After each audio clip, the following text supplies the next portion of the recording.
আপাতত শহীদদের পুষ্পার্ঘ্য দিচ্ছেন তেজপুর বিধানসভা নির্বাচনী কমিটির কনভেনর কমরেড দীপস্তরণ ঘোষ। এটা আমাদের গীতা পাচ্ছি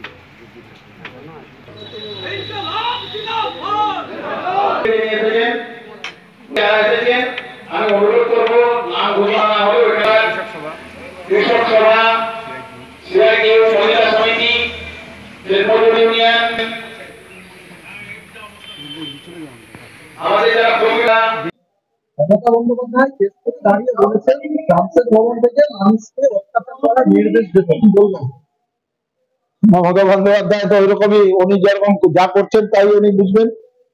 আমাদের ওই জেলা কৃষক ভবনে মেডিকেল কলেজ থেকে হাড় নিয়ে এসে ফেলে লটিয়ে দেওয়া হয়েছিল, আর সকাল 6টার সময় আমরা দেখলাম যে 12-14টা ওই জেসিবি মেশিন চলে এসছে, সব হাজার খানেক পুলিশ চলে এসছে। তারপরে সাংবাদিকরা আপনারাই বের করেছিলেন, ক্যামেরায় দেখা গেল যে মেডিকেল কলেজের স্ট্যাম্প মারা আছে হাড়ের মধ্যে। ওর যা কারবার তাই করেছে।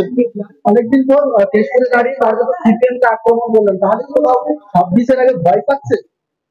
আরে লাল ঝান্ডাই তো ওদের মূল আতঙ্ক, বিজেপির সঙ্গে তো নকল যুদ্ধ, বুঝতে পারছেন না? তাহলে এই যে যত যা হলো, আমি এক্ষুনি আগে বললাম, এই যে অভয়ার যে মৃত্যু, কে না বোঝে যে শুধু একটি সিভিক পুলিশ এই কাণ্ড করতে পারে? সিবিআই কে তদন্তের ভার দেওয়া হলো, সিবিআই আজ পর্যন্ত তার নাম বা নামের বাইরে কাউকে দিতে পারলো না। তার মানে কি? তাহলে মোদী চান না যে মমতা ব্যানার্জি বিপদে পড়ুক, সিবিআই সেই রকম কাজ করছে, এ তো বোঝা পড়ে। এর মধ্যে কি অসুবিধা কি আছে? কেশপুরে 26-এর নির্বাচনে কেমন ফলাফল হবে?